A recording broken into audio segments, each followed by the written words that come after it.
Delete হয়ে যাওয়া message ফিরিয়ে আনুন। ফেসবুক, মেসেঞ্জার, ইমো, হোয়াটসঅ্যাপ এইগুলো থেকে যদি কোনো মেসেজ ডিলেট হয়ে যায় তাহলে কিন্তু আপনি ফিরিয়ে আনতে পারবেন। ধরেন আপনি কারোর সাথে চ্যাটিং করেছেন, সে মেসেজটা এখন মুছে ফেলেছে, এখন এই মেসেজও কিন্তু আপনি ফিরিয়ে আনতে পারবেন। অথবা আপনি দেখার আগেই সে মেসেজ করেছে, আপনি দেখার আগেই সেটা রিমুভ করে দিয়েছে, মুছে ফেলেছে, এই মেসেজও কিন্তু আপনি দেখতে পারবেন। তো কিভাবে কাজটা করবেন চলুন আমরা ভিডিওর মূল কাজে চলে যাই। সবার ফোনেই কিন্তু এটা সম্ভব। তো চলুন ভিডিওর মূল কাজে চলে যাই।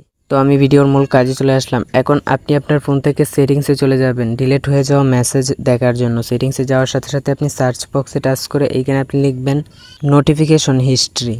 নোটিফিকেশন হিস্ট্রি লিখে সার্চ দেওয়ার পরে আপনি এখান থেকে নোটিফিকেশন হিস্ট্রি নামে একটা সেটিংস আপনি পেয়ে যাবেন। এই সেটিংসটাতে আপনি টাচ করবেন, তারপরে এইখানে আপনি নোটিফিকেশন হিস্ট্রি নামে একটা অপশন পাবেন, এটাতে টাচ করবেন। টাচ করে দেওয়ার সাথে সাথে এইখান থেকে আপনার ফোনে যতগুলো নোটিফিকেশন এসেছে সবগুলো এখানে দেখাবে। যদি আপনার ফোনে কেউ মেসেজ দিয়ে থাকে, মেসেজটা যদি ডিলিট করে দেয় তাহলেও কিন্তু সেটা আপনি এখানে খুঁজে পাবেন। আপনি দেখার আগে যদি মেসেজটা ডিলিট করে দেয় সেটাও কিন্তু আপনি এখানে খুঁজে পাবেন। দেখেন আমি এখান থেকে হোয়াটসঅ্যাপের একটা মেসেজে টাচ করেছি, এখন মেসেজটা কিন্তু আমার এখানে দেখাচ্ছে। এই মেসেজটা ডিলিট করে দিলেও কিন্তু দেখাবে। সব অ্যাপসের নোটিফিকেশন কিন্তু আপনি এখানে পাবেন। একটা গুরুত্বপূর্ণ বিষয়, যাদের ফোনে এইখানে নোটিফিকেশন হিস্ট্রি লিখে সার্চ দিলে কোনো কিছু আসে না, সেটিংসটা আপনার ফোনে নেই, আপনার ফোনটা ওল্ড ভার্সনের ফোন, তারা কিভাবে এই কাজটা করবেন সেটাও কিন্তু দেখাবো। তো একটা নিয়ম আমি এইমাত্র দেখাইছি, এইভাবেই কিন্তু আপনি নোটিফিকেশন হিস্ট্রিতে গিয়ে আপনি আপনার ডিলিট হয়ে যাওয়া মেসেজ দেখতে পারেন। আর একটা উপায় হচ্ছে আপনি প্লে স্টোর থেকে নোটি সেভ অ্যাপসটা ইনস্টল করবেন। তো আপনি প্লে স্টোরে চলে যাবেন, তারপরে সার্চ বক্সে গিয়ে লিখবেন সেভ নোটিফিকেশন অথবা নোটি সেভ। নোটি সেভ লিখে দেওয়ার সাথে সাথে এখান থেকে এই অ্যাপ্লিকেশনটা আপনি পেয়ে যাবেন। এটাকে আপনি ইনস্টল করার পরে ওপেনে টাচ করবেন, তারপরে এখান থেকে পারমিশনগুলো অ্যালাউ করে দিবেন। তারপরে এখান থেকে নেক্সটে টাচ করবেন, আবারও নেক্সটে টাচ করবেন, এখান থেকেও অ্যালাউ করে দিবেন।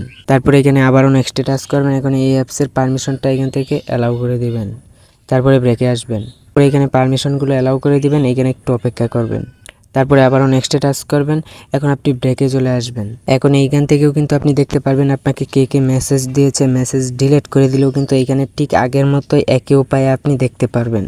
এখান থেকে যদি আপনি মেসেজে চলে যান তাহলে আপনার ফোনের মেসেজগুলো যদি ডিলিট করে দেয় তাহলে কিন্তু আপনি এখানে দেখতে পারবেন। আশা করি বুঝতে পেরেছেন, দুইটা উপায়ে আশা করি বুঝতে পেরেছেন। যাদের ফোনে সেটিংসে এই অপশনটা নেই তারা এই অ্যাপ্লিকেশনটার মাধ্যমে কিন্তু দেখতে পারবেন।